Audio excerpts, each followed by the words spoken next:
you say we have, we're going to focus on 4 beliefs today. And the first one that holds us back is someone else should or will do this for me. We take our financial power and we just give it to somebody else. We're like, it's like so much easier really to just say like, hey, Marie, will you just do this for me? Or, hey, boss, can you just do this for me? Or, hey, Prince Charming, future husband who hasn't showed up yet, like he'll probably take care of it for me. So I'll just bide my time and keep being irresponsible until that point. For me, it was that I hoped that my mom would just take care of it for me someday. Really? Yeah, it's so embarrassing to even just say that right now, but it's true. I wrote about it in my book, so it's out there. And that is symptomatic of us really feeling like we're not enough to do it. Right. And it's just saying, well, this is too scary. I don't have what it takes. I'm not smart enough. I'm whatever. And so we wait and we never turn on our full potential because we're hoping somebody else will swoop in at some point and save us. Yeah. It's a big one. I mean, there's certainly been areas in my life where I was thinking that someone else was going to handle it for me. And I'm pretty sure money was it back in the day. And it's like now it almost feels like a different human being that used to think that way. Yeah. But it is. It's a big one. Yeah, absolutely. Okay, so belief number 2, I'm not good with money. This is a big one. This is a really big one. Have you ever seen a baby be born and be able to talk and walk? No, not on YouTube sometimes. But. Okay. But that pretty much never happens. Yeah. We've all learned the skills we have. Right. And so to think like you're just not good with money is holding you back. And our beliefs become our actions. We act in accordance with what our beliefs are. Right. And then our actions obviously create our results. Like that's just kind of a basic equation for life. And when we think, I'm not good with money, we're setting ourselves up for failure, and we actually avoid taking financial steps because we have that thought. So instead, you can take really small actions to start to build your confidence. And the one that I did, again, I was really pretty remedial with this. Yeah. So when I started off, I was like, okay, I just am going to check my bank account balance every day. And when I do that, I'm going to give some gratitude for the ways my life is abundant. And I knew if I could just check in with money daily and start being in that relationship and paying attention to it, it would be powerful. And when I started doing that every day, I set a little Google Calendar alarm, 8:30 a.m., check your bank account balance. My income increased and I stopped spending more than I made. It was just like paying attention pays off, and I started to be better and better and better with money because I was paying attention to it. I love that. And also just the things that we tell ourselves. I mean, we joke around a lot about it here on Marie TV. There are sometimes like we're shooting an episode and literally, you know, I'm flubbing this line that I really want to get across again and again. And we all joke and like, you know, and every expletive comes out and I'm like, okay, I got this. Like, I got this. Yes. And I tell myself, I got this. And wouldn't you know it, 9 times out of 10, I'm like, bam! And I get it and I deliver that line. So it's the same thing with like, oh, I'm not good with money. If you tell yourself you're not good with money, you're never going to take the steps to do anything about it. And it's almost like you just got blinders on. You're never going to take them off. Totally. Yeah. So it's easy to change. I love that. I love that simple step, though, of just checking in daily. Yes. And the other thing I like about it is can remove the fear. Because I know for me, there was a time when opening my checkbook was really scary. Yeah. And it actually produced physical sensations of wanting to throw up. Yeah. Because there wasn't enough in there. At least that's the story I told myself. There was actually enough in there because here I am. Right. I didn't disintegrate and I wasn't getting taken off to jail or something. But that was a feeling, so. Yeah, and we can train ourselves like Pavlov's dog to spend that time with our bank account and look at it and then automatically say, okay, I'm going to name 3 things in my life that I'm grateful for that feel abundant. And you're training and rewiring your brain so that you're associating looking at your money with feeling good. I love that. Yeah. Money belief number 3. People with money are greedy or it's not spiritual to have money. Yeah, I know that this is one you actually covered with Marianne Williamson in your audio, which was so fantastic. And when we have a judgment against somebody for having something, and it's very common with money, there's this whole lack mentality of like rich people are greedy or they've stepped on other people to get there or something. First of all, that's assumption. We'd never know, really, how people got where they're at. And chances are pretty good that they worked hard to get there and that they deserve it because of the time they've put in. And when we judge them, automatically our subconscious mind will never allow us to have the abundance or prosperity that we want if we're judging other people for having it. Yes. Because why would it let us be the evil person that we're saying, oh, well, you know, they're bad because they have money, or they're greedy, selfish, they're greedy, selfish, whatever it is. They're dishonest. Yes, that's a big one. Yep. So anytime that comes up, and also anytime it comes up, oh, well, it's not spiritual to be rich, yes, or to have money. Money is a stand-in for what we value. So, you know, if somebody wants something that you offer, like B-School, for example, and they value it according to the amount that it costs, that's a service. That's like an exchange of value for value that's tremendous. And the value they're receiving in their life is huge. And then you get to receive that in exchange. That's all that money is, just trading value for value. And when we add value to somebody else's life, to me, that's a spiritual act. Yes. To say, you know what, I see that you have a need and I have something I can help you with. And then to receive in exchange for that is how it should be. That is the flow. So if we start to see money as a means of value exchange and as a means of how can I look at the world and say, where can I add value? Where can I help somebody? Then the whole thing begins to be rewired and we realize, oh, I will become more prosperous to the degree that I'm able to add value to somebody's life. I love that. That's beautiful. Thanks. And I get really up in arms about that whole judging people for, you know, not spiritual to have money. Don't get me on my soapbox. Money belief number 4. I'm not blank enough as I eat my hair. I'm not blank enough. Okay. So I'm not blank enough. It could be I'm not smart enough. I'm not talented enough. I didn't come from the right background. Whatever it is, it's immediately taking you out of the game. Yeah. So anytime we don't value ourselves, what ends up happening is when we're out in the world, even if we're providing really good value, if we're not seeing our worth, we're not going to get the value in exchange for that. Right. No one will value you more than you value yourself. So we need to learn to value ourselves, and you can really, really practically. I mean, the whole self-love thing, I'm always like, when I hear about it, now I teach Do you roll your eyes? I do. Yeah. Because and I teach it at the same time. And I teach it. Because it's like, it's really important, and pretty much I think the solution to anything is loving yourself more, but it's like, how do I do that? And what does that mean? What does that even mean? Right. So really practically, what you can do is get out a journal, and every night for at least 21 days, because that's what studies show it takes to form a new habit, write in there 3 things you value about yourself, or 3 ways that you added value to somebody's life that day. So, you know, you could be like, I was so funny today on Marie TV.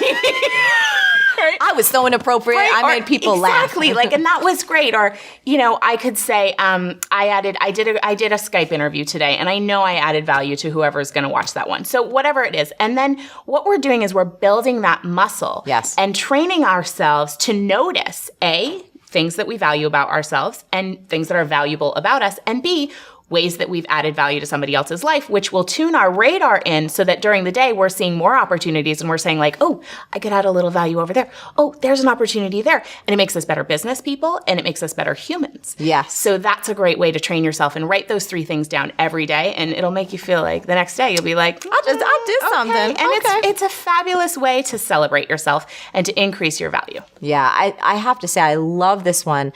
Not so long ago, we did an episode about valuing your worth. That's right. And we spoke, we were kind of aiming that at artists and creatives. And it was shocking and beautiful to me, and heartbreaking at the same time, to see how many of us struggle with that. Yeah. And it doesn't matter what level you're at. You know, like you could feel like you're just starting out on your financial journey or your career journey, or you can be further along. And there's times for me where like, I am just like, you know, the little fear comes up. And so I love that suggestion also because, you know, adding value to someone's life could mean smiling. Oh, absolutely. It can be an act of kindness. It can be like taking a pause and making a phone call and letting someone know that you love them. Totally. So it doesn't have to be necessarily, because I can, you know, I always hear the little chirpies like, everything's a business transaction. Like, no, shut up. It doesn't have to be a business transaction. It can actually be really a beautiful act of kindness and love and compassion that you put out into the world. And the value we receive back, the abundance we receive back, might be financial, and it might be something else. You and I both know that abundance is a lot of different things. It's our health, it's our relationships, it's our peace of mind. I mean, a life that's rich and wealthy is a lot of different things beyond your bank account. I had so much fun reading it. And honestly, I was intimidated by a 600 plus book because I knew we were doing this interview and I prepare as much as I humanly, I'm like, all right, I'm going to speed read, but digest everything. Yes. And one of the things in the beginning, when you start breaking down the myths, Yes. I just kept getting sicker and sicker and I know, me sicker too. with how much the general public, how much people don't know and how they're taking advantage of. So I wanted to ask you, was there one in particular that just totally pissed you off? There was a ton. I know there's 9 myths in the book. There's One- I put the 9 most abusive ones in there. I mean, they're there. Here's what I'd say. I want to mention one of the myths, though, to start with. Yeah. Not a myth, but a step. I want everybody who's watching to remember one thing. The biggest myth you have, not the one that's been sold to you, that hurts you is the average person thinks finance is so complex because, frankly, the industry tries to make it sound complex. They use words that you don't know, so you don't know what to do. You know, what does this mean? And so what happens is we just give them our money and say, deal with it, and we don't realize that system has been set up. It's not an evil system. It's set up by corporations that are looking to maximize profit for those corporations. They're not looking out for the investor because this investor's second, and we think we're first, and we're not. So the first piece is you got to know that you can't wait till you have a ton of money to start investing and think, I'm not an investor. What you got to do is say, rather than my Apple phone, let me own Apple stock. Let me own a piece of all the best companies, not just Apple. I've got to become an owner or I'll always be in scarcity. If you can invest in business, even a small amount, you can grow. And I don't care how small it is, but you got to automate it. There's a gentleman named Theodore Johnson who is amazing. He worked for UPS, started as a driver, never made more than $14,000 total in a year. That was his highest salary in a year. In his old age, he's worth $70 million. And how did he do it? All he did was what I teach is the first step is you got to take a percentage of what you earn and pretend it's a tax. You're never going to see that money again. You automate it, it goes straight to the investment account, and you never see it as money you can spend. He did that with 20%. He said, I can't save 5. Somebody in his family said, if there was a tax, you'd pay it, and they made it 20%. When you save 20% and you compound it, its numbers are incredible. So I show people how to do that. But then the problem is, if you do that first step, but you don't do the second step, which is become an insider Yes. and understand the rules of the game, then the old adage is a person with money meets a person with experience, the person with experience ends up with your money. I mean, that's how it works. So I'll give you 2 or 3 of the myths real fast. One, this myth that someone says, give me your money and I'm going to beat the market. It's just a lie. Warren Buffett made it clear it's a lie. Ray Dalio, one of the greatest investors in history. David Swenson, who has taken Yale's money, $1 billion, and converted it to $24 billion in 2 decades, the greatest institutional investor in the world. They've all said it. Warren Buffett flat out said today, he said, listen, in my will, 90% of my money, all that money does not go with any mutual fund, it goes straight into the index. What the index is you get a piece of all the largest companies in the world, but it costs almost nothing to get in. Because over any 10-year period of time, 96% of mutual funds will not even match the market. Now you're paying for a mutual fund. What this means is you hire someone because you say, I have a family, I have a business, I have a life. I'm not an investor. I'm going to hire someone who's a professional. It makes sense. They would do better than me. Unfortunately, that's wrong. Because what happens is 4% of them will beat the market, but it's not the same 4%. Mm-hmm. So your chances of finding the right one, have you ever played blackjack? Yes. So if you play blackjack, everybody knows you play for 21. If you go above 21, you're gone. If you get 2 face cards and they're sitting in front of you and you got a 20 out of 21, and you got the chance to stay or say hit me, if you hit you, there's only one card that'll get you to the other. It's an ace. If your inner idiot says hit me, you have an 8% chance of winning. You have a 4% chance of finding the right mutual fund. It's not going to happen. So what happens for people is they think they've been sold we're going to do better, and they might for a year or two. But what matters, you live off the long term. You don't live off the year or two, and they just don't do it. Warren Buffett has a bet right now with Protege Partners, which is a group that does hedge funds, and he said, you can pick 5 hedge funds. You can mold the best of them together. I'm going to own the market, which costs me next to nothing. You're going to get the hedge funds, which cost a lot.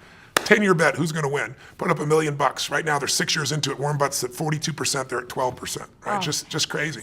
So the second thing is after getting terrible performance, people say, well, fees don't really matter, or they'll tell you it's only 1%.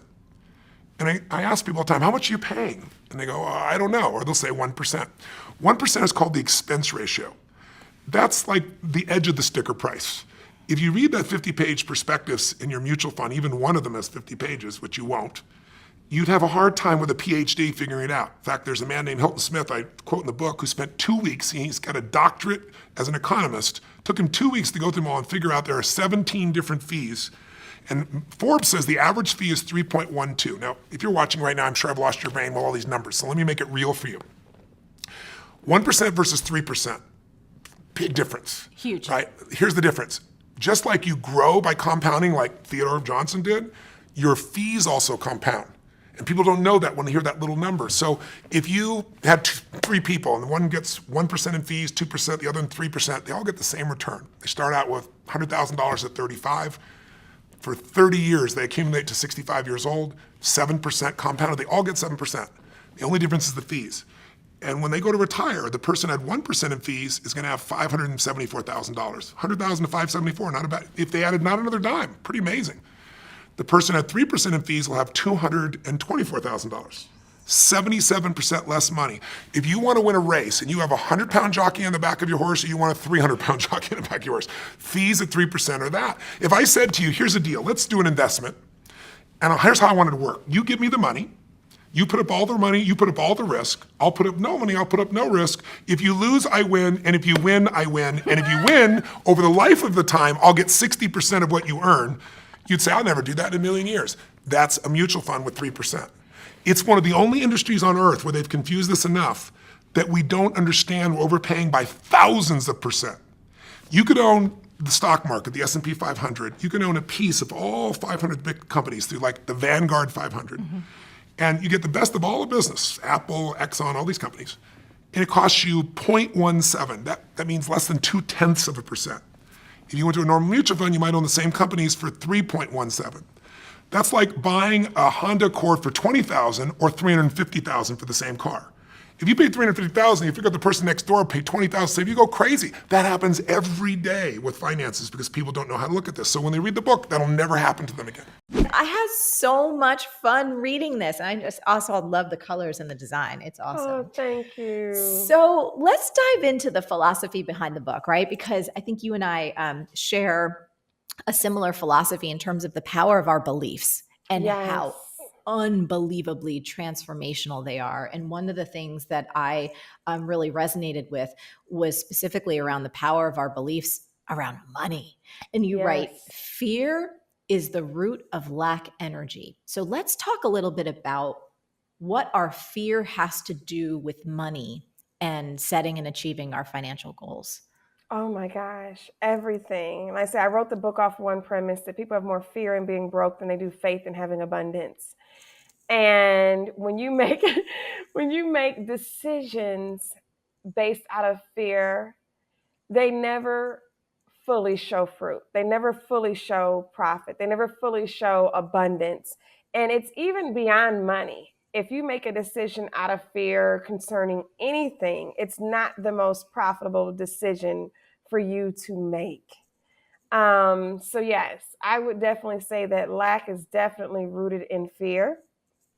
And as we know, energy, one, is contagious, and that what you focus on will expand. So if that's where you place your energy, that's all the things that you're going to start attracting in your life. And it can just become very problematic if you operate from that space. So I definitely wrote the book so people can operate out of that space and not from that space and into an abundance mindset. Yes. And it really is. I know some people sometimes, especially around something as tangible as money, folks can be listening and just feel whether it's skeptical or thinking that, oh, we're just talking about woo-woo ideas. And as someone who didn't grow up with a lot, my mom grew up in poverty, and it sounds, your family didn't, it's not like they were sitting on stacks of cash. I think it's really vital for us to just emphasize, as you were telling the story, Ariane, about you being in your car and the attitude, and you weren't down on yourself. You're like, this is a moment in time. I'm going to make it through this. And you stayed rooted in your faith and had an adventure for the vast majority of it.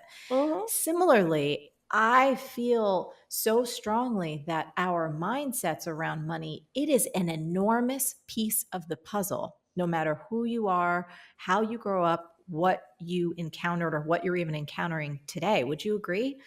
Oh, I totally agree.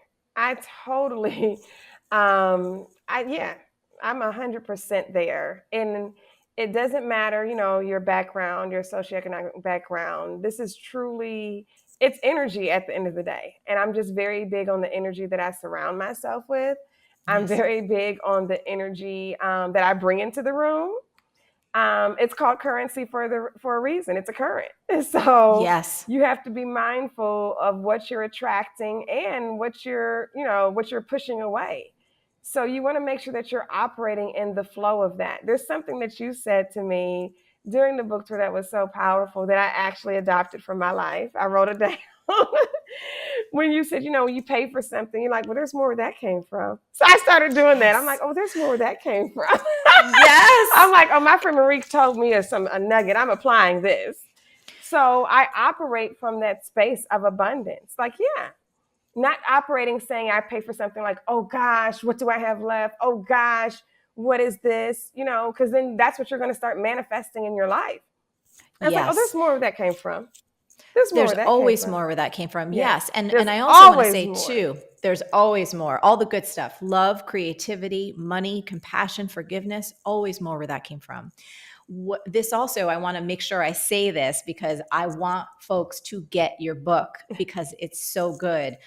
For anyone going, okay, is it all about energy? It's like, no. At the end, we talk about very actionable principles in terms of understanding your savings. You need to invest. You need to have that legacy plan, your estate plan, your charitable plan. So the practicalities, and we'll get into that too, but it really does start with energy. And one of the things we were talking about on your book tour, for me, I often say, and people sometimes recoil in horror when I say I love money. And then they're like, oh, wait, can you tell me more? Because it's that same idea, right? The energy you bring to it. It's not that I love the paper. It's just, can I bring that loving vibe to my financial life? And Mm-hmm. to the inflow and the outflow. And when you have that mindset, you're going to pay better attention to your money and you're going to Oh, own yeah. your self-worth, right? And you're going to be able to walk into these situations. I think one of the other pieces I love so much about your book and your stories, Ariane, you have tremendous faith. You have tremendous faith, and it's so inspiring. Can we talk a little bit about your faith and specifically how faith interplays with our money and our ability to earn it and save it and invest it and share it?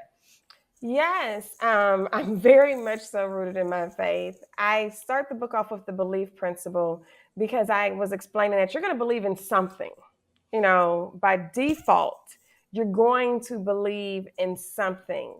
And you want to make sure that you adopt whatever that is for yourself, something that you can stand on and hold to.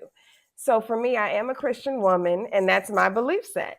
And I believe in the Christian principles as far as to whom much is given, much is required. I believe in the principles of sowing and giving. I believe in the principles in the Christian faith and I apply them. I start the book off by talking about somebody who's actually an atheist or was an atheist right at this point now. And he said, well, Aaron, I don't believe in anything. I said, well, yes, you do. He said, well, I don't believe that there is a God. I said, well, that's a belief right there. Did you hear yourself? You said, I don't believe that. I said, that's a belief system. And then he was just like, oh gosh, he had like a whole epiphany by the time of the end of the trip. I was over in Cuba and he was just like, oh gosh, I'm going to choose something to believe in. I'm like, yeah, you are. It's by default. So that's my choice. And that's what I've chosen to definitely stand firm in. And it does affect, your money, whatever your belief principle is, it's going to affect your money. I am convinced that abundance is mine. I am convinced that it is my birthright. I am convinced that prosperity is mine. I am convinced, like you cannot sway me any differently. Like it's unwavering. So whatever you adopt in your belief set is going to be how you make your decisions. It's going to be how you operate in life. So you want to be mindful of what you are choosing to believe because it's going to affect all of your behaviors. So that's what I can definitely, I would definitely share about that. I go into that principle talking about even having a winning mindset. And I give examples of a football game where the Patriots, I don't know if any Patriots fans are listening. I'm not a fan of the Patriots, but I can respect the winner. And they were down in a game, like 25 points. It was a Super Bowl against the Falcons, 28-23. And my girlfriend was like, "Oh, Erin, it's nothing to worry about." I'm like, "Oh, it's something big to worry about." She's like, "No, Falcons are up by 25 points." And I live in Atlanta, so I'm rooting for the Falcons. But I'm not like a Falcons fan. I'm not from here. But I was rooting for the Falcons. And I said, "Well, I'm concerned." And she said, "Well, no, 25." I said, "It's not the 25 points, Kelly." I said, "They're rejoicing at 3 points." I said, "Anybody who's down by 25 that can rejoice at 3, they see victory." I said, and that mindset is something so powerful. So when you hear my story, so fast forward, they end up winning the Super Bowl. They come back clearly. But when I think of my story, the parallel is there. Like, I didn't allow the car situation to determine my destiny. I didn't see it as defeat. They didn't see those 25 points being down as defeat. They saw victory. So when you can lay hold of your goals and you can lay hold of your dreams and you see them and you stay on them until they manifest, they are yours for the taking. So you want to make sure, like I said, whatever you're going to believe in is going to affect your behavior. So the second you start believing in doubt, you're going to start operating from a place of doubt. The second you start believing in faith, you're going to operate from this place of faith. So you want to make sure that whatever you hold on to is going to be profitable for you in the end. Like I say, I'm convinced. I'm unwavering. You can't tell me any different. That's what I love about you. That is what I love about you so much. And it comes through in your writing and it comes through in your soul and your spirit. And very much, I remember when I was sharing around everything is figure outable, I had quite a few people like, "No, it's not." And I was like, yes, it is. It is. And I'm real clear on that. You may not be clear and that may be your reality, but I'm very clear.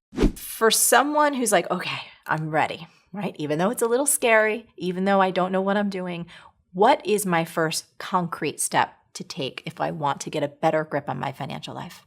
So the first concrete step to get a better grip on your financial life is about understanding your net worth.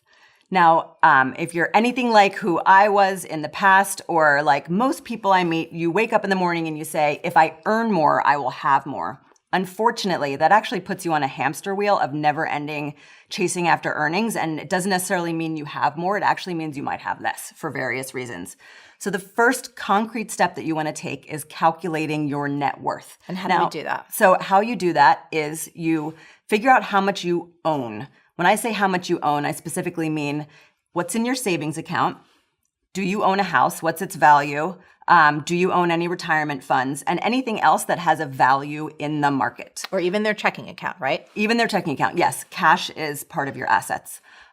Then it's how much you owe. What's your credit card balance, your student loans, your mortgages, and what you owe your mom and your sister. And then you subtract what you owe from what you own. And that leaves you with a single number. And that single number is super, super important and can be a North Star for how you make all your financial decisions.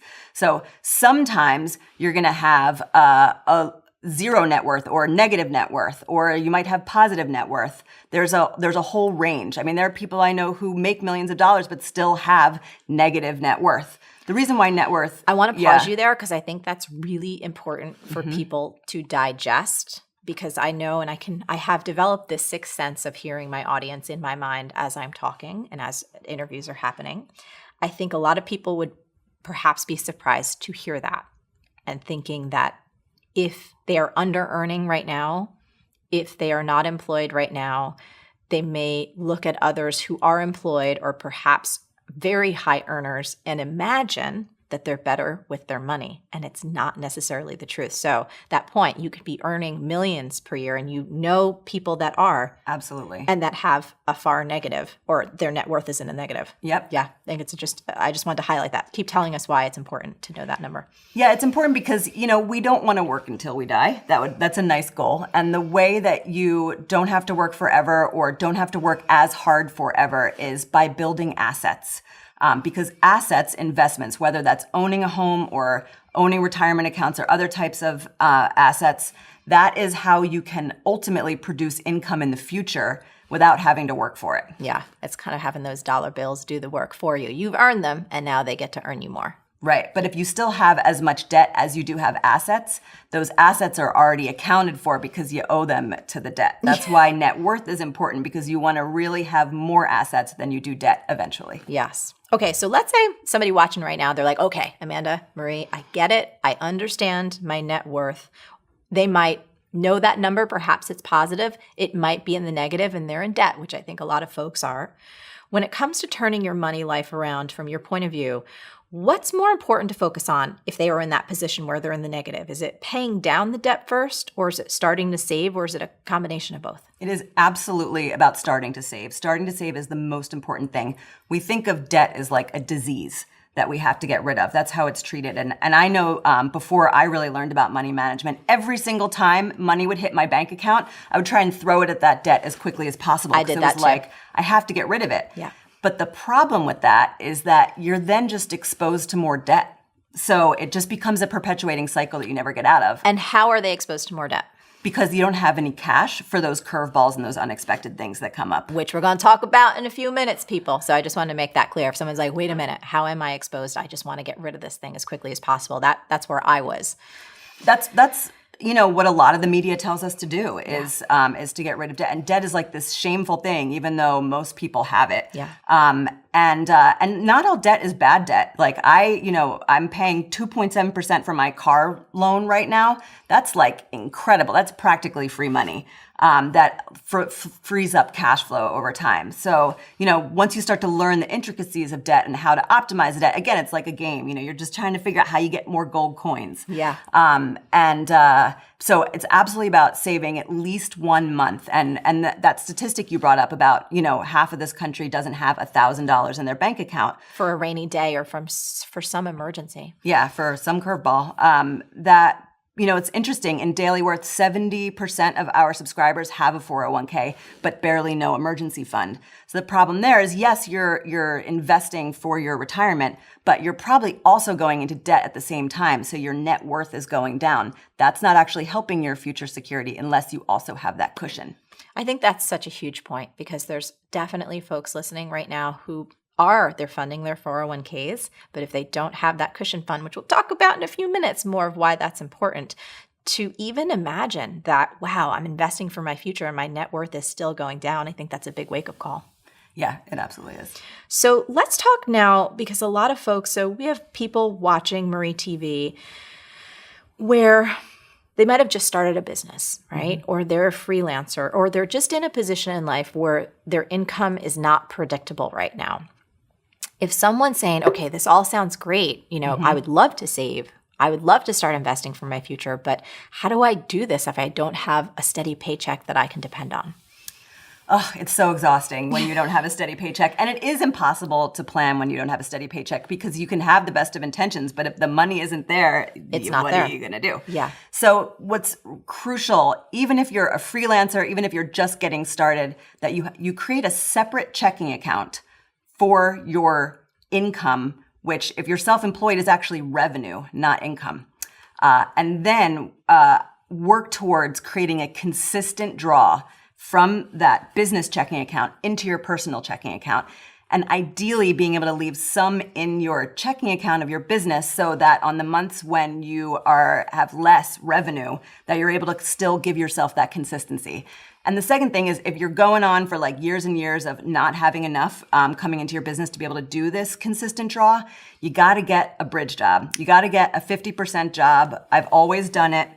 And it's not always a job that I love. Oftentimes it's better when it's a job that's like kind of mundane. Yep. But you need that consistency. Otherwise, it is going to be impossible. I want to highlight that for a minute too, because we've talked about bridge jobs many, many times on this show. And if someone's listening or watching for the first time, it was the first 7 years of my business that I had multiple jobs, bartending, waiting tables, being a personal assistant. You could consider fitness in a certain degree. There was steady income coming in from that. But it was the best thing ever for me. I think there are some humans out there, and I want them to know, if they're listening, some people have to kind of burn the bridge and have no income coming in because that's just how they get lit up and that motivates them to bring in that revenue. But there are many of us that aren't wired like that. And I happen to be one of them, where as long as I have some consistent income coming in from a bridge job or a side job, that's what allowed my creativity to flourish. That's what allowed me to have the peace of mind and the settlement of stress to be able to be really smart about growing that business slowly, grant you, but it's what made everything work. So I love that you say that. It doesn't mean that you're a failure. If you've been trying to work on your business for a while and the revenue just isn't there yet, getting a bridge job or a 50% job or whatever you call it to be able to take care of yourself financially, man, that's a win. That makes you strong, not weak.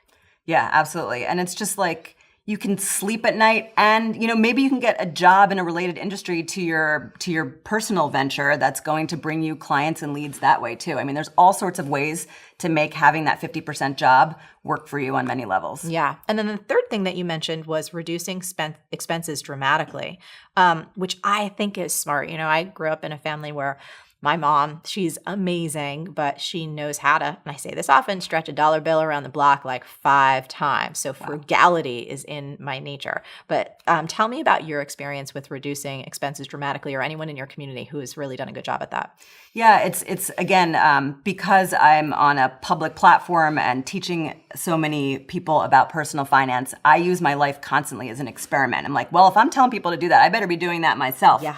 So I have just gone through a major cost reduction where I am working toward getting my personal expenses to total be 50% of my net income so that I can save the other 50% of my net income. That's what I'm working towards right now. That's exciting. It is. It's so liberating too to have that cash flow, I got to tell you. And tell me more about have there been any surprises as you're kind of investigating all of these pockets of spending? Yeah, I mean, really it comes down to your big overhead. What I just did was I just moved with my 2 kids from a house into a tiny apartment.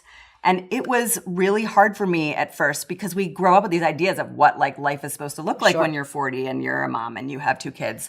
And it was not living in a tiny apartment like this. But you know what happened? We all end up in the same room together. My kids aren't in screens in different rooms. They actually sleep in a bunk bed now, and they have not complained once. It's like they've gotten closer. Wow. And I can clean the whole place in 15 minutes. That's one of the best things ever. A lot of people don't know this about me, but I love I love small houses. I didn't know that. No, I really, really do. And I was thinking about this the other day because I was having friends come over, and I don't know why, but there's just dust bunnies. That's the other thing. I also love cleaning. And I was so excited because I had friends coming over and I vacuumed my entire apartment. And I was like, oh, that took me 10 minutes. I was like, this is fantastic. It was awesome. So and I don't have to rake leaves. I don't have to drag trash cans up and down. So there's all these interesting benefits where we thought that that's not what life is supposed to look like, but it might actually be better. Yeah. And I love the screen time too. I love that your kids are spending less time like this. And less time alone. They used to go into different rooms and we wouldn't see each other and I'd be in the kitchen on my laptop. Now everyone's in the same room. That's awesome. It's Good great. for you. Yeah. So for those who are listening who do have predictable income and they are like, okay, get it. I'm on board. I know my net worth. Maybe perhaps for them, they aren't in debt, but they still know they could be doing a lot more to boost their financial life. What should they be doing? What should they focus on next? So I think the first thing that they should focus on is that savings account that we were talking about. Just because so many people, even high earners who have retirement funds and all that other stuff, still don't have savings. Cash is just the best. The second thing is figuring out what is your primary route, your primary asset going to be. What's the one that you're really going to understand the mechanics of how this investment works? So for example, many of us buy houses because we think real estate is an investment, but it turns out real estate is not always an investment. Sometimes it can become a liability. Yeah. So as a result of that, if your house is going to be your primary investment, understand the difference between a 30-year mortgage and a 15-year mortgage. Because if you've got a 30-year mortgage, you're paying so much interest in that first 10 years that you're not actually building equity in the house nearly the way that you think you are. So that money might actually have done better in a retirement account. So figuring the mechanics of those, you can also have a 401k that's horribly under-optimized and not growing with the market. Yep. So figure out, is this investment working the way it's supposed to be? That's absolutely vital. Yeah, I want to comment on that because when I was little, one of the things that my parents showed me, specifically my mom, was the way to kind of beat the banks out of hundreds of thousands of dollars with the mortgage by paying double principal. And she would love it. She'd take the highlighter out. And it was one of the things that when I came to, I'm like, I'm going to do that too. Because then I started researching and understanding like, OMG, if you have a 30-year mortgage and you just pay your mortgage payment, you wind up spending 3 times the amount of what you thought you purchased your home for. Yeah, and if you sell it before 7 years or 10 years of owning that house, it all depends. Yeah. Chances are that you actually didn't even make a return on the house. Even if it appreciated and you sold it for more, Yep. you actually didn't make a return. So it wasn't actually an investment. I mean, it's fascinating. I'll tell you another story. Do you know how banks calculate the minimum payment on your credit card? How? This is most banks. Most of it is just the interest that you owe, and then between 2 and 5% of principal. Wow. So that minimum is set up to basically just keep your debt where it is. Oh, that's like a punch in the gut. Yeah. I think, well, this is what's so exciting about this conversation, though, because my hope is for anyone listening who either is outraged, appalled, confused, something, I want to stir you up so that you're like, wait, there's another way to do this, so you can investigate. I mean, Amanda has an amazing book called Worth It, which we've talked about, we'll talk more about, which is awesome. But right, there's so many great resources. It's like we have to empower ourselves and go research and learn and execute. Hey there, real quick. If you're loving these tips, then you are gonna love my free audio coaching program even more. It's called How to Get Anything You Want. And inside, you're gonna learn 3 proven steps to turn any dream into reality. I am not kidding. You need to go download it now at marieforleo.com/subscribe. That's marieforleo.com/subscribe. I'll see you there. Something happened a few weeks ago that made me realize that I have some weird little rituals around money. In fact, the next time I saw my team, I actually asked them, I said, does anyone else do this thing? And it sparked a really great discussion. Now, money is a super hot button topic. I don't think I've ever met anyone who doesn't have a complex and sometimes tumultuous relationship with it, myself included. However, I realized that over the years, some of my weird little money rituals have actually made a huge positive difference in how I feel and how I act around money. Now, a lot of these took root when I was having a really hard time financially, when money terrified me because I was crazy in debt, and anytime I opened my checkbook, I was filled with so much anxiety I could barely breathe. And I believe that these weird little money habits have helped train my brain to actually invite more of it in, to appreciate what I have, and to give more away. So today, I want to share 2 of my weird little money rituals with you that you might want to try out for yourself. Weird money ritual number 1, never say no to honest money. So here's what I mean by that. The other day, I was walking home from a video shoot right here in New York City, and I have to say I was pretty fried. I was like toast. My head was down. I had this huge bag on my shoulder, and I'm walking, and I noticed a penny.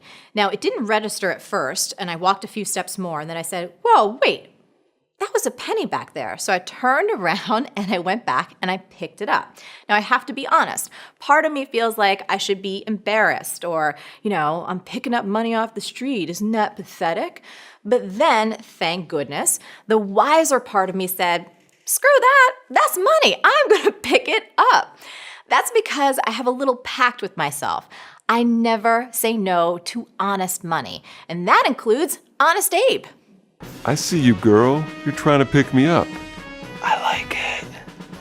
I am not too good to pick up a penny or a nickel or a dime or whatever off the ground.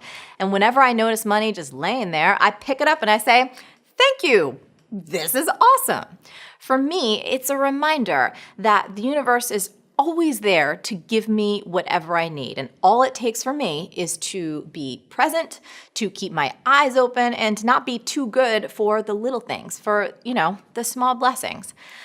I think there's also something really humbling about honoring that loose change because, about 1 billion people in this world live on less than $1.25 a day. So to just walk past money, no matter what the amount, seems incredibly arrogant and disrespectful. So you may want to try this one out for yourself. Never say no to honest money. If you see loose change, scoop it up and say, thank you. Weird money ritual number 2, keep your money tight and right. Meaning, I like to keep my physical money really tidy and organized. Now, you may have heard me talk about how I used to literally wash and iron my money back when I was a kid. You heard of money laundering? This was the real deal. Now, as an adult, I no longer do that. But this habit is something I probably picked up from all my years working in restaurants, specifically as a bartender. I never crumple my money. I always got to have the bills facing in the same way. I have all my 5s together, my 10s together, my 1s together. They are all organized and neat, and they lie flat in my wallet. You might think this sounds silly, but for me, keeping my money tight and right is a sign of reverence and respect. Respect for myself, for the money that comes into my life, and for the money that flows out of my life. I feel like I'm being a good steward of it for the time that it's with me. This one has 0 embarrassment factor since you get to do it in private, and I highly encourage you to give it a go. Now, these 2 money rituals are super simple, but I'd encourage you to try them and at least see if they make a difference in your life. And if you haven't seen our other episode on 6 money mindset shifts that pay off huge, you may want to check that one out too. It's really good. Let's wrap this up with a tweetable. Money's like you and me. It's attracted to respect and appreciation. Amen, sister. This is money strategies for humans, right? Humans. The other thing I want to say is that everyone in our audience, they really run the gamut. We have folks, I'm sure, who consider themselves very wealthy. And I know for a fact, because I get the emails, some of our folks are homeless right now or they are in a shelter right now. So every layer of the economic strata is covered. And we're going to do our best to give advice and ideas that will help you no matter where you're at. Yeah? Absolutely. Okay, so for everyone who is watching and to set the stage for us, I want to start off with some stats so that anyone listening right now who may feel that they've neglected their financial life does not feel shame or guilt about it. You ready? Ready. Okay, here's what I found in my research. 2/3 of Americans would struggle to find $1,000 for an emergency fund. In a 2017 report, it was found that half of American households currently live paycheck to paycheck. Anyone relate to this? Not surprisingly, 49% of Americans are concerned, anxious, or fearful about their current financial well-being. And obviously, we have folks who watch from all over around the world. I know you have subscribers from all over around the world. I don't think this is just an American thing. Definitely not. So let's get into it. Why are you so passionate about money? What's your money story? My money story is that I always wanted to be wealthy. I was raised by a single mom who raised me from a little kid saying, you will never depend on a man. Money will be something that comes easily and naturally to you. So I started working really young. I became a computer programmer, which was really, really lucrative. And I thought I was doing everything right. At a young age, I bought the house, owned a software company, got married, had babies, bought stocks, and then it all imploded. And I was like, how is it that I've been doing everything right and I actually landed $100,000 in debt? Not because I was overspending, but because I took on so much risk that I didn't understand that my assets became liabilities. And so I became really interested in this subject because I realized that even when you try and do everything right, that sometimes it can still go wrong. So how is it that you make money work for you no matter what? Even if you're not good at budgeting, even if you don't think of yourself as someone who's highly disciplined, how do you make money work for you? You and I have a similar story in that regard. My parents got divorced when I was pretty young, and my mom had taken me and she shook me and she said, don't ever make the same mistakes I made. It's exactly what my mom, yep, precisely. And you have to have your own money. And it was such an emotional event so young in my life that I am 100% certain that it has shaped who I am and who I continue to be in the world in really great ways. So I'm appreciative that you shared that story. And just to be clear for everyone watching, it was like, you had graduated, you had gotten a great job, you had a big house, right? You had the marriage, you had the kids, but $100,000 in debt, like that's big. I was in debt. It wasn't as much as you are, but it's a wake-up call. So I'm curious, when you found yourself in that position of going, holy shit, this is not working from a financial perspective and other perspectives as well, what turned it around for you? Well, what turned it around for me was I got invited to a money seminar by two women I had known for a while. And I was like, oh yeah, I definitely got to do this. I remember I was like 7 months pregnant and I got on the train from Philadelphia, where I lived, to New York City, waddled onto the train this really hot day and went and sat in this seminar and realized that I had been telling myself a story that I'm great at earning, but I'm also a spender. But because I'm great at earning, that eventually I will have more money than I spend, which really doesn't make a lot of logical sense, but it had been driving my whole life. And I was so sure that I was a spender, not a saver, that I never even questioned the idea that maybe that wasn't true. So it was during this seminar that I decided to start calling myself a saver, and realized how that was actually going to change everything, no matter what the financial reality was of my life. Until I changed that, nothing was going to have a prayer. So did you have any financial understanding at that point? Like, what was your level of education when it comes around personal finance? Like, were you balancing your checkbook? Were you making any investments for your future? Just curious. I had read lots of books about personal finance. I had bought a few stocks. And I thought I knew about money, but really all I knew was earning money. I actually didn't know anything about managing money, and I had tried to budget many times and failed in doing so. So I would say it was pretty low aptitude in terms of knowing anything about money. I find whenever I talk about this topic, whenever it comes up on a show, or I love talking about money with friends and with people that I know, and I'm probably one of the unique cases. And a lot of my friends come to me because they know it's a safe place, like I'm not going to judge them, and I always love to talk about these things. But when I talk about it publicly and I look at the comments, a lot of people are so afraid. There's so much fear, like they don't want to even look at it. And I'm certain that there are people watching or listening on the podcast right now that might find themselves in that same position where there is so much fear around it, they don't know what to do first. What would you suggest for someone who's in that position? Well, first of all, it's very normal to feel really intimidated by money because a lot of us were raised by parents who also didn't understand money, and you can see the implications of that in your life, and perhaps you don't want to repeat that.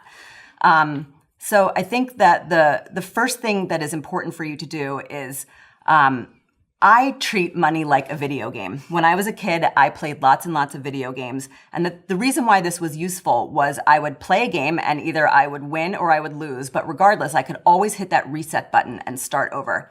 And that's the thing with money. Sometimes you're going to say, I'm going to save $200, or I'm going to go into the supermarket and I'm only going to buy what's on my list. And sometimes you're successful in whatever that is that you're trying to do, and sometimes you fail. Sometimes that's because you didn't do what you said you were going to do, and sometimes that's because life circumstances get in the way. What happens after that, for if you're intimidated by money, is you're going to start to make that mean something about you. I'm bad with money. Money is evil. I'm out of control. All those stories that we have around money. If you can choose to look at it like a video game, then you can say, you know what, I'm going to hit the reset button and I'm going to try again, because I'm not going to make my experience with money mean something about who I am as a person. I love that. So it's really about reframing it. And it sounds like, correct me if I'm wrong, taking some of the emotion out of it and disconnecting it from your own self-worth. Like, our self-worth isn't our net worth. And if you've made mistakes around money before, or if you're terrified of it, that there's always an opportunity to start fresh. There is always an opportunity to start fresh. I mean, I have seen people go massively into debt and get out of it, and then go massively into debt again, and then get out of it again. I mean, there is an extraordinary. I know victims of Madoff. I know multiple victims of Madoff, and two of them who've recovered unbelievable from zero. That's so great to hear. I know. Others who haven't. But you know, can there be a playfulness to the extent where we treat it as something that isn't, life or death. Yeah. Which is hard, I think, because a lot of people are living on that financial edge. And I have certainly been there in my life where was in debt, was opening that checkbook. It was terrifying, didn't know how I'd make it there. So I think even if for anyone listening saying like, oh, it's easy for you guys to say that, take it from Amanda and myself. It's like we're encouraging you to give yourself the opportunity to maybe perhaps think about it another way, right? Just to kind of take the emotions out of it so that you can give yourself a chance to look at it fresh, to learn, and to grow from it. You talk about 6 money habits that we can start to adopt to help ourselves really feel good and get on this plan of growth. There's 2 I want to highlight. Yep. The first one is live as far below your means as possible. I know we kind of mentioned this, but I still think, I'm always looking at my credit cards personally and business-wise and going like, is there a subscription hiding in there that I thought was useful, may have been useful, is not useful anymore? Where are the places where I'm spending more money that I don't have to? I'm curious, besides downsizing, which I love, is there anything else that's helped you live as far below your means as possible? And why should we do that? Well, you should live as far below your means as possible because the pressure everywhere is to live as far over your means as you possibly can. Yes. So I say it that way because I often heard growing up, live below your means.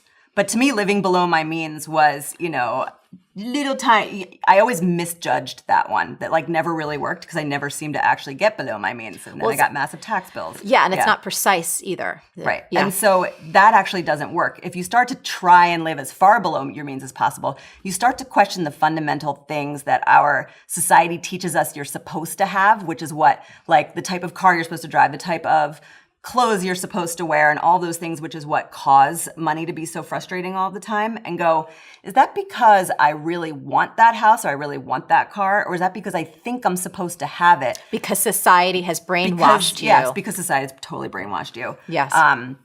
Or your family, or you have certain expectations about what someone in your job is supposed to look like and supposed to do, et cetera, et cetera, et cetera. Yeah. So living below your means as far as possible. Like right now, I am in the process of going silver in my hair. Yeah. I'm not sure I'm going to stay there. I'm not sure how it's going to look when it's done. But that's because I am so sick of paying for and spending all the time dyeing my hair when I'm like, I'm not even really have brown hair. I actually have like white hair now. Yeah. And at age 40, I'm not quite sure how that's going to go over, but You're I gonna want to experiment. try it. Yes. And that's why my hair is blue right now, which I thought was kind of a fun side benefit, not intentional. I think it's cool though too, because learning in your book that you were kind of a punk rock kid, I was like, this is kind of taking you back to a cool rebellious stage. I like it.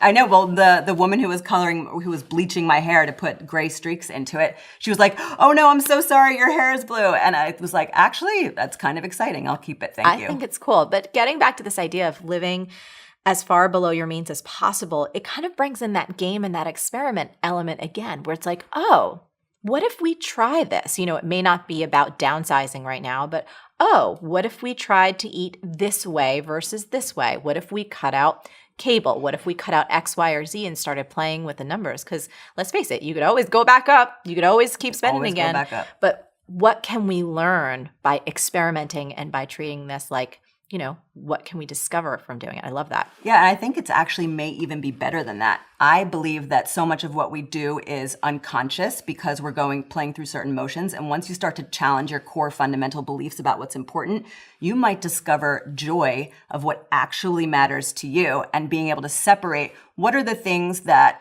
I am doing because I think I'm supposed to, and then what are the things that truly, truly matter to me? And when you start to engage in these exercises, you become far more interested in what matters to you as opposed to going through the motions because you think you should. I love it. And then the second habit, which I try and plan for as much as humanly possible, and I love that you mentioned this, is expect curveballs.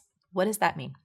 So curveballs are normal. One of the things that I realized about budgeting for me that was consistently frustrating was your phone breaks. You get a bill from the dentist, all those things. Right now I know like my tires need to be changed on the car. And those things never go in a budget because they're unexpected. So one of the things that I recommend is that you set up a curveball account, which you always put, $100 with each paycheck into. This is not your emergency fund. This is a curveball account that you get to $500 and you expect it to get wiped out every 3 months. That way you don't feel like you're breaking your budget and you anticipate the curveballs. These days, I'm like, I think my curveball count needs to be like $2,000, you know? Yeah. As life gets more complicated and kids, et cetera. But that is, you know, curveballs are normal. Yes. And curveballs are where everyone feels demoralized. So if we plan for the curveballs and we have a system for the curveballs, then we're like, oh, there's the curveball. And then you're like, got this handled. We talk about it on our team often as life tax. Like anytime I'm talking with any of my team members and I'm like, hey, what's up? And it's like, oh, dog got sick. You know, oh, the roof's leaking. Like someone, you know, something's happened. Like, yep, life tax. Yes. Because they come for all of us. And I love planning for it so you don't feel like you're constantly being knocked off track with your emergency savings or your budgeting or whatever else you're doing to get yourself on a stronger financial footing. Anything that you want to leave us with today before we wrap up? This was so fun. Yeah, just that, you know, everybody has a different personality when it comes to money and everyone has different motivations. And maybe you are motivated by having more money. Maybe you're motivated by having a bigger impact on the world. Maybe you're motivated by taking care of others.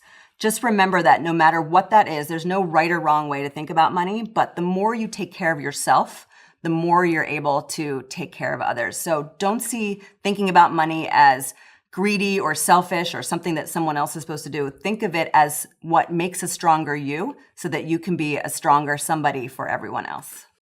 I'm slowly building a nice income online and I'm wondering what to do with the money. Do I reinvest in my company, pay myself, or save? P.S. I love your team approach. I can tell the love you have for your girls. Thank you, Ainsley. I do love my girls. I love them hard. Not that hard, but I do love them hard. Ainsley, this is a rad question. I love to hear about entrepreneurs like you who are making money online. So great job, baby. So here's the thing when it comes to money. Money is a fantastic tool that can help you create whatever you want in your life. But first, you need to get clear on exactly what you want that money to do for you. You mentioned reinvesting in your company, which generally speaking, I totally recommend. But here's the thing, before you even think about that, you need to be clear on your vision for your company. So, do you want your company to grow bigger? Do you want to hire more staff? Do you need more equipment or better equipment? You need to answer these questions before you think about really reinvesting in how you want it to grow. You should also have a really good accountant, someone who can advise you on how to save money on your taxes, how to figure out what to do with retirement money, how much you should save and where you should actually put it, and also what you can afford in terms of hiring staff. Next up, you mentioned paying yourself and saving, which both fall under the umbrella of your personal finances. Paying yourself and saving are hugely important, but once again, it depends on what the rest of your financial life actually looks like. So, do you have credit card debt right now? Do you have existing savings? What are your personal financial goals? Look, as you know, no one teaches us about money in school. At least they didn't teach us about that in my school. So it's up to each of us to get educated about money, how it works, and what to do with it once we have some. So to give you some recommendations, here are 3 financial experts that have made a really big impact on my financial life. First up, we've got Mr. David Bach, and specifically 2 of his books, Smart Women Finish Rich and The Automatic Millionaire. Now, you may have heard of David before because he's appeared on Oprah lots of times, very smart gentleman. Specifically, what David taught me and what I really took away from his teachings was how to automate my savings. I put that into practice a few years ago and have never looked back since. The other thing that he taught me, which was amazing, is how to legally cheat the banks out of hundreds of thousands of dollars in mortgage interest. Now, to be fair, my mom and dad did introduce me to that idea when I was little, but it was David Bach who got me to put the idea into practice, which of course is all that matters. Next up is Miss Susie Orman, another Oprah darling. Now, love her or hate her, Susie knows how to make an impact, and here's what she did for me. That woman scared the bejesus out of me, especially when it comes to things like wills and trusts and making financial agreements with the people that you love. Last but not least, my dear friend and who I affectionately call my Indian boyfriend, Ramit Sethi. He is the author of the New York Times bestseller, I Will Teach You to Be Rich. Now, here's what I love about Ramit. He is so no BS. He does not tolerate whining or complaining or anyone just being a wuss about their money. It's kind of amazing. Some people think he's slightly abusive or maybe even a little belligerent. I like that kind of thing. That's how I like my advice, like straight up, hardcore, this is what you do, that's it. So you should check out Ramit if that style works for you. Now, again, there are loads of financial gurus out there with really sound advice, but if I were you, Ainsley, I would brush up on some of the personal financial basics and get some clarity around your money goals. Then you know what you can do? You can take all that jingle from your hot online business and you can put it to good use. Cha-ching! Oh, hi Natasha from Germany. It's Marie and Greg and the Marie TV crew, and you are live on the Call-In Show. It's so great to talk with you. It's so amazing to be here. Thank you so much for this opportunity. Absolutely. So, woman, tell us your question. We're going to see if we can help out. Perfect. So can I just add one more thing really quick before we start? Of course. Perfect. I just feel I need to get this off my heart. So I just wanted to say thank you for not just you, Marie, but for your whole team. I think you have no idea how tremendously I inspire you, and you help me so much with your day-to-day work where I am right now in life and also in my business. So I just want to get that out before I jump into the question. Oh, thank you. And everyone's faces here, they're all saying thank you. They're getting thumbs up, everyone around. There's tears in Greg's eyes. So thank you for that, Natasha. It's Perfect. People like you that we honestly do this for. If it wasn't for you and everyone else who paid attention, I'd have nobody to make a show for. I'd just be sitting in my room with like green screen and doing, wearing silly outfits and stuff. So thank you. Yeah, no, I can imagine. I'm sure you could. I can imagine. I mean, but honestly, I've never met someone or saw something, who really took their tagline, create a business and life you love to heart like you guys do. So, if anything, that message is helping the world. So thank you again. And I will jump into the question because I know you need to answer that. So I did launch my business, which I, of course, did pour a lot of time and effort and money into it. And even though from I would call it environment, publications, people I talk to, I get really, really great feedback on. Yes. I haven't sold anything yet.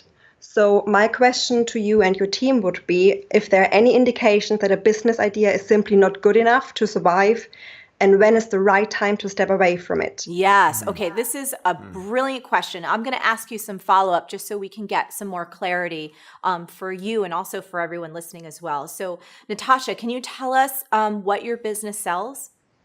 Yeah, sure. So I created a meditation program for couples which go through or have to go through infertility program. So to help them to visualize and with the help with meditation and positive affirmation to prepare themselves to going through IVF. Brilliant work. Really, really brilliant. Okay, and how long have you been doing this? Not that long, but where, obviously my impatience comes into place. Yeah, but sure. So I've started that business about 6 months ago, launched the actual meditation program, which is an MP3 app that you can download from my website about 3 months ago. And of course, I have my marketing plan. A lot of the things you taught me on your show, I implemented. And as I mentioned, sell has been so far, almost none. So my question, or the big question mark, is how much more should I invest in terms of marketing, in terms of, developing new things? Because the industry or the feedback I'm getting is, oh, why don't you do this and that and this, even more. Sure. But all the requests I'm getting is tied to more investment. And, at some point I need to see, is that really a good idea, or was it just me? Because I had to go through the same experience where my idea came up. I wanted to help the world with something I felt the need for, and I was missing out going through that process. Yes. But I don't know if it was, if that whole thing is a mistake and I should step away from it, or if I just should keep going and, just listening to more Marie talks and hope for the best. Yeah. So there's a lot that I want to say to you. So I want to share a quote, and this is not just for you, Natasha. So we're going to have a great conversation, but it's actually from my friend Tim Ferriss, and it's something that I come back to whenever I'm working with entrepreneurs, because you're right. When you've put a lot of work in, and when even people are giving you great feedback and they say, wow, this idea is amazing. If that's not translating into sales, rightfully so, you're asking some really good critical questions. So I want to read this quote from my friend Tim, because again, I want to make sure I answer this question in a way that's not just of service to you, which we will be, but also to other people. So Tim's quote is this: to get an accurate indicator of commercial viability, don't just ask people if they would buy, ask them to buy. The response to the second is the only one that matters. So for you, my friend, a couple more questions.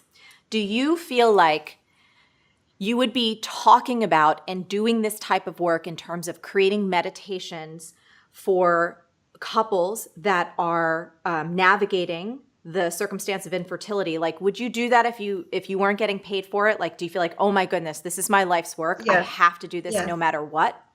Yeah, straight from my heart. Yes, definitely. Okay, great. In terms of your financial situation, and please feel free to answer in whatever way you're most comfortable, are you in a situation where you need to earn money? Yes, I am. So I'm a mom, obviously. My husband is also working, but I have a full-time job, and I'm a full-time mom right now. So I'm doing, this hard, what I call my heart project, on the weekends, night hours right now, which of course doesn't give me the freedom and time right now to pour everything into it. Even more important, why I need to really be careful in terms of money and time, how much I want to invest. Okay, great. These are all great answers, and it's helping me get an even clearer picture to support you. Another question for you. When you have done projections around this business, are you clear for yourself of the amount of meditation albums that you would need to sell, whether it's per month, per 6 months, per year, in order to meet the financial goals that you have set for yourself?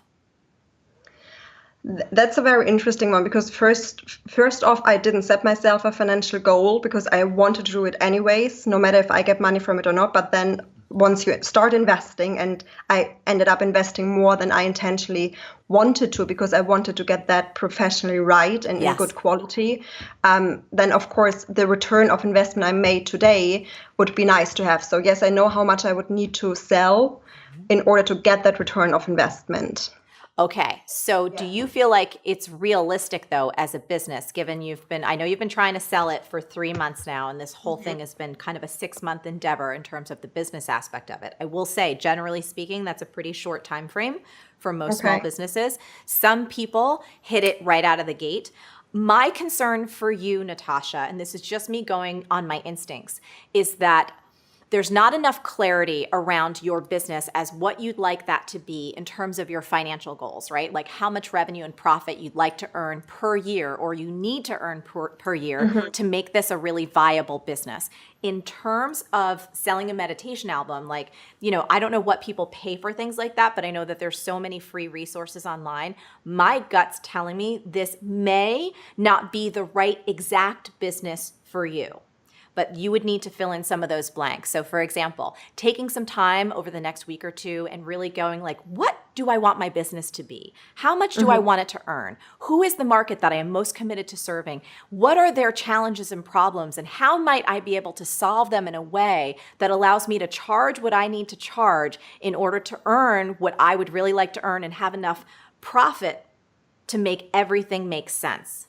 So let me give you an example outside of your industry. Having worked with over 40,000 B-Schoolers at this point, helping people start and grow meaningful businesses, oftentimes people would come in with an idea of like, hey, Maria, I want to get my business started and I want to sell this ebook, as an example. And they'd say, okay, great, you want to sell an ebook. What's the price point on that? And they would say anywhere between like $7 and $20 or $50. And I'd say, okay, and what are your financial goals? And when we start to really put things down on paper and get concrete, it became so clear so fast that there was not really a good chance for them to sell as many of those $7 or $10 ebooks to be able to make it to where they really wanted to go. So it gave them an opportunity to step back and reassess. Does that make sense? No, that totally makes sense. And I have to say that I did do the math in that terms. I know how many, how big the market is. I know how many, clinics are there for me to approach and what the total outcome could be. But that also would mean I need to invest a little bit more to be recognized, to be seen, to be heard. And right now, and you made a very good point. Right now, there are so many free meditation programs out there. Yet I have to say they're not tailored to IVF, to couples going through that process. So that's why I think the world needs that, because there are a lot of people who are searching for that, where medicine doesn't help you emotionally. People in that incidence want emotional support. But I do get your point. I think I have to rethink about the finance behind it. And it's tough sometimes, because if something starts off as a heart project, it's tough to put numbers behind it, if you know what I mean. But I think I have to do that. Yes, no, I agree with you 100%. But once we go into the world of for-profit business, yes, right, we have to. And there is a way to marry something that we truly believe in and to have it work from a financial perspective. I've seen it so many times, so I am 100% clear that's possible, but there may be some retooling in here for you. And just a few more notes, just for you to consider as you move ahead. So one of the other things I like to do with folks, and I do it with myself as well, is ask myself, well, how much am I willing to put into this, knowing that I could possibly get nothing back? You know what I mean? Like, so for you, it might be looking at, wow, I'm going to push this really hard for, let's say, another 3 months or another 6 months, and I'm willing to commit X amount of dollars, knowing that none of it could come back, but I'm not going to take that as a loss. I'm going to take that as experience. I'm going to take that as learning. I'm going to take that as part of my contribution to this community. So you're not looking at it like a failing. You're looking at it like, I'm going to define this as giving it my best for this time period. Then I'm going to step back and reassess and see, what did I learn? What did I discover? Is now the time to really say, I need to pivot, and I can feel good, if so, walking away going like, I gave this my best and now I want to shift and think of something new. On the flip side, you could put all that effort and energy and money into it and the thing could start taking off. So I think we're still in a bit of an early stage where we don't know, but those are some of the pieces that I'd want you to think through to help yourself make the best decision for you. Yeah, no, definitely. And I know that I'm in an early stage, but those advices you gave me a smile and goosebumps. So I think my intuition definitely knows what to do now. So thank you very much for those tips. Oh, you're so welcome, Natasha. And I just want to say on behalf of so many friends that I have, so many couples that I know that are going through this process right now, and I've talked to them about their experiences. I am just so happy that you're creating what you're creating, because it's so incredibly needed for so many parents who want to have children who are wrestling with some of the most challenging situations. So thank you for taking care of people emotionally and using what sounds like was a really difficult situation for you and turning that into something meaningful that can support others. Hi, Marie. I love your book, and Marie TV is very inspirational. I have more of a spiritual question for you. I really want to be a great high-end photographer, and to do that, I need lots of money to learn the craft and buy top-of-the-line cameras. So I'll take any opportunity to work and earn money. But this focus on making money, even though I believe in what I'm doing, is turning me into a machine. I feel like it's bad to want to earn a lot of money and that it's not spiritual, and I've become too materialistic. Can you give me some advice on how to be cool with the idea of making money? Elena, this is a great question, because money and spirituality is a very hot button topic. So I know you're asking yourself, is it unspiritual to want to make money? Am I shallow if I want to make more? Let me tell you something, woman. I consider myself a very spiritual person, and I love making money. Now, not just for money's sake, but more specifically for what it can facilitate in terms of me being able to contribute to others, to create experiences, and to enjoy my life. And I've always felt this way ever since I was a little kid. Now, when I was growing up, my family didn't have a lot of money. My parents worked their buns off, so we always had what we needed, but we were never rolling in the dough. But one thing I'm really appreciative for is I learned a healthy respect for money. In fact, when I was a little girl, anytime I would get my hands on some, I would go to the sink, I would wash it, and then I would iron it so I could keep it all organized. That is how much I loved my money.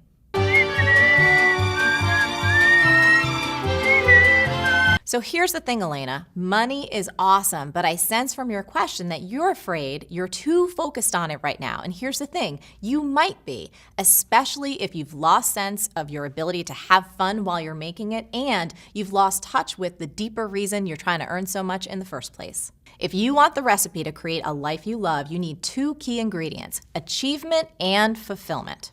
Achievement is about accomplishing and reaching your goals, and very often making money is part of the achievement puzzle. Fulfillment, however, is about something deeper and richer. It's about feeling fulfilled and having creativity and passion and enjoyment and all that good stuff in your life. And here's the thing, you need both if you want to be happy. I want to tell you something, Elena, and yes, it's a tweetable. When achievement is divorced from fulfillment, you lose custody of your happiness. Sounds to me like you may be a little too heavily focused on the achievement aspect of your life, and you need to consciously bring fulfillment into what you're doing. So you got to ask yourself, how can you bring passion and fulfillment and contribution and meaning and fun to everything that you're doing? How can you reconnect to your heart and bring that true sense of passion and meaning to every single thing that you're doing to earn this money? My advice? Be passionate in every single moment you're working. Now, on the other hand, if you already love what you're doing and you're just feeling guilty about wanting more money, then you are creating unnecessary drama where you don't need to have it. My friend Joe Polish calls money fun tickets, and I love that definition of money. Money is just there to help you experience things that you want to experience. It's meant to flow. There's nothing evil or dirty about it. So think about it. If you go to your favorite restaurant for dinner, you are supporting that restaurant and all the people that work in it. If you buy a piece of jewelry, you are supporting an artisan in her craft. And if you want to give some away, you can help tackle an issue in the world that you want to see solved. The more successful you are, the bigger difference you'll make in the world and the more people you're going to serve, and that is plenty spiritual if you ask me.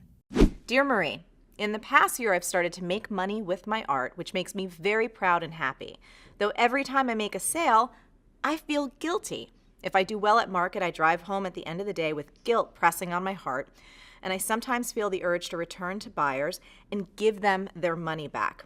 I think this comes from a sense that deep down, my work isn't good enough and it doesn't deserve to be sold. Rationally, I know it's good enough, but you can't change your emotions with rational thought. So my question is, do you have any tips on how to deal with seller's guilt? Thanks for your consideration. Lots of love, Elza Mika. Elza Mika, my dear, it is clear that you are possessed by some money guilt goblins. These little suckers are worse than bed bugs. But unlike bed bugs, you don't need a dog named Roscoe, harsh chemicals, or thousands of dollars to get rid of them. Look, you cannot change what you're not aware of, so let's shine a light on 3 of these nasty little buggers and get them out of here. Hey, I'm napping, lady. Money guilt goblin number 1, Senior Either Or. Also goes by the name, I win, you lose. Or in economics speak, this guy makes you believe in a zero-sum world. So what does that mean? It means that you believe there's a limited supply of money, that if you get more, then somebody else is going to get less. You win and somebody else loses. Yeah, how's it feel to put someone in the poorhouse? How's it feel to be the 1%? Enjoy that money now that someone else doesn't have it. Ha ha ha.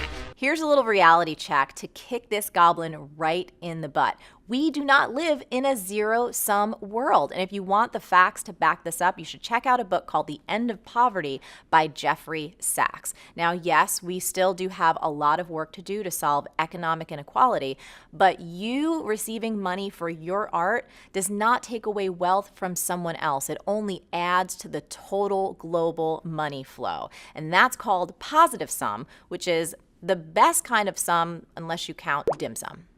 Guilt goblin number 2 is Mrs. Self-Doubtfire. Now this skank rears her ugly head anytime we put anything creative out into the world. Here's what she says. She says, basically, you're not good enough, you're a fraud, and you really pulled a fast one on people. What lovely art. I think I'll put it on my Pinterest board called Things That Suck. Look, what you create is intrinsically valuable and worthy because you are intrinsically valuable and worthy. Now, if you're still not buying this, you got to make sure you check out our other Marie TV episode, which was made just for artists. And that leads me to our 3rd and final money guilt goblin.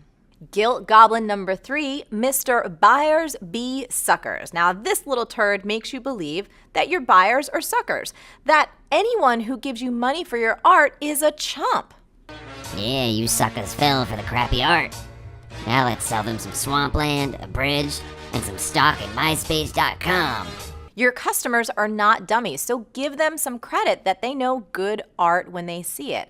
And by accepting their money, you're actually validating their taste and their point of view, and you're giving them a chance to experience more joy and more beauty in their life through your art. Also, remember what a great feeling it is to spend money on something you love. How much joy is there in being able to say, you know what, that was worth every penny. And finally, even if you don't believe that your art is that good or worth that much money, somebody else paying for it does. So you need to honor and respect that. So let's land this plane. Shining the light on money guilt goblins is just step 1 in the process. Step 2 is you actually have to replace those beliefs with new, better ones. So from this moment forward, any time that you get paid for your art, I want you to repeat this mantra, and yes, it's a tweetable. Getting money means giving joy. Realize that every single time you receive money for your work, you're giving joy to the person who's receiving it. One of the other things you say in the book, which there's so many, like I could highlight this book till the cows come home, and I have, and you've actually been generous enough to give me a new copy because mine was so beat up. One of the things you talk about is behind every fear, there's a miracle waiting. Tell us what that means. Well, in A Course in Miracles, it says that there are only 2 categories of thought, love and fear. Love is who we are. Love is the true thought. It's the thought of the true self. And anytime we deviate from that love, it is like light to darkness. Darkness is not a thing, it's the absence of a thing. And you get rid of darkness by turning on the light. Right. Fear is to love what darkness is to light. You don't hit the darkness to get rid of it, and you can't just hit the fear to get rid of it. But you turn on the light and the darkness is automatically gone. You turn on the love and the fear is automatically gone. So what that means is that in any moment where I need help, what I need is a correction. I need a breakthrough. Well, the correction and the breakthrough means a miracle. And a miracle is a shift in perception from fear to love. Where is the fear? Who am I not forgiving? Where am I living in the past or the future rather than in this present? Where am I not making myself fully available to the person in front of me? Where am I not being as excellent as I could be, as ethical as I could be?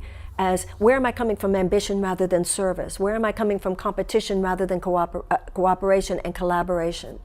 Where am I not standing in the full shining possibility within myself in any given moment? That is the miracle, giving up the lower thought for the higher thought, the weaker thought for the stronger thought. And so it's that cell going back to its divine alignment, and then the miracle occurs. The breakthrough on the outside will then occur because we have the breakthrough on the inside.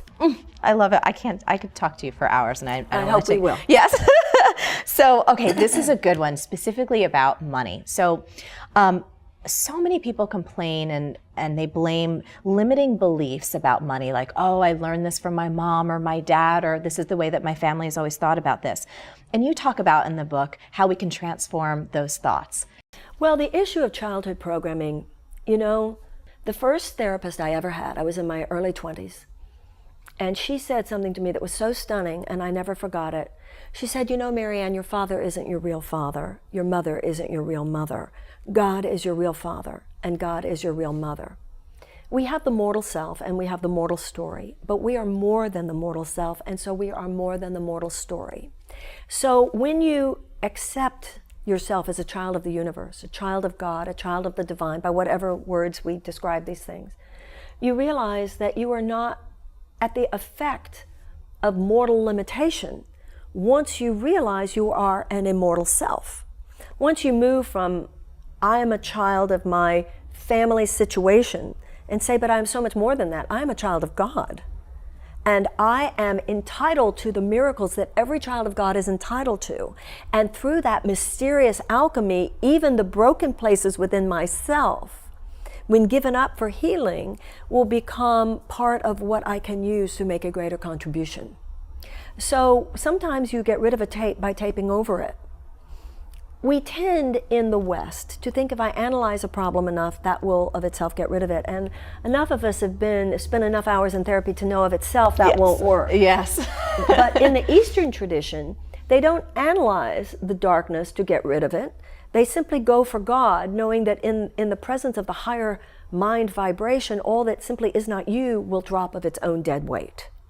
And so when you begin to identify, that's what enlightenment is. Enlightenment is a shift in self-identification from the body to the spirit, from the mortal self to the immortal self.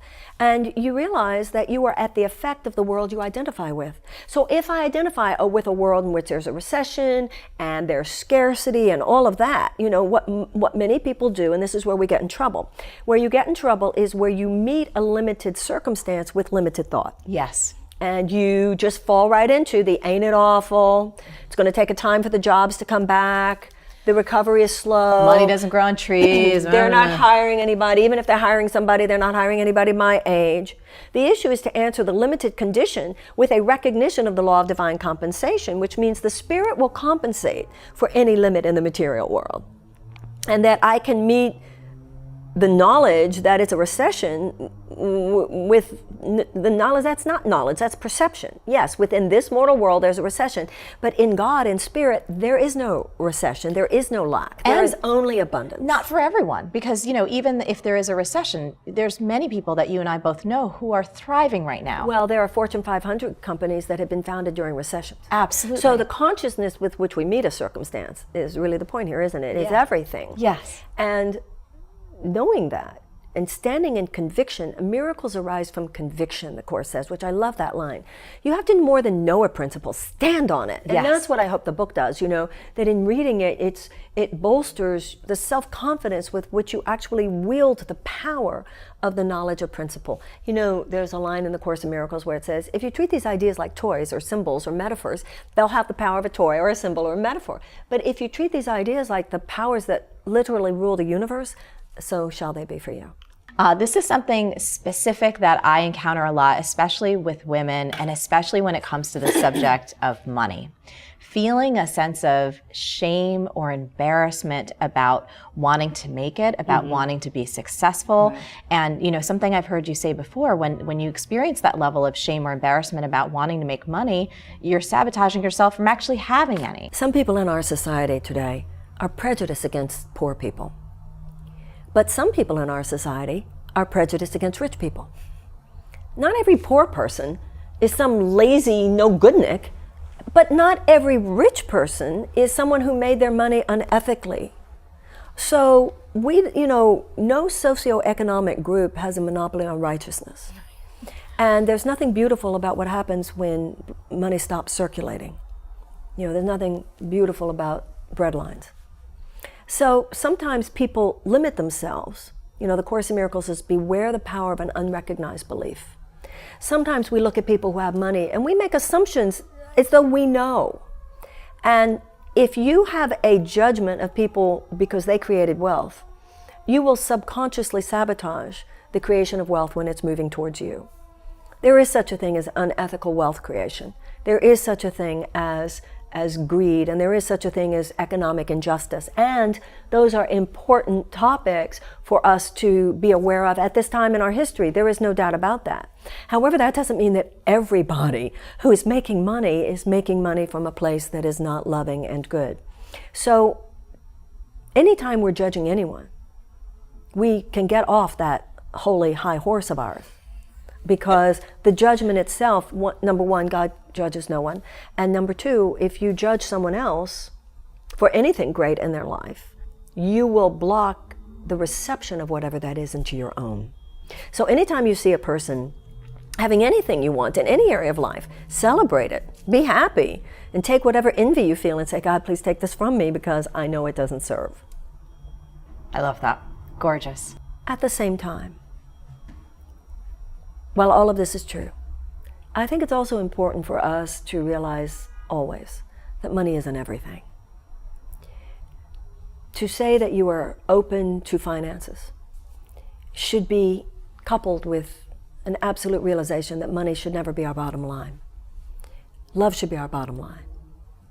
And that should be true not only as individuals, but it should be true as a society. Yes. And the great transformation that we need in the world is a shift from an economic ordering principle of human civilization to a humanitarian ordering principle of human civilization. The whole point of people like yourself, myself, and your audience of making money is not only to take care of ourselves, or our families or our loved ones, but the world. And money is a power, and it should be used in all ways very responsibly. And the power that accrues to us should not just be buying power. It should be about something much more than consumerism. It should be about a conscious sense of responsibility to particularly the children of the earth and to future generations. And I think people like yourself being so in the forefront of that change is so significant, and I'm happy to be talking to you. For 6 little money mindset shifts that pay off huge, click here and watch this video next. These are personally the things that I do to maintain an abundant mindset, and my goodness, they work. Click and watch it now. True abundance starts with appreciating everything you already have right now. So if you want out of that scarcity mentality, you got to start appreciating what you got and make it a habit.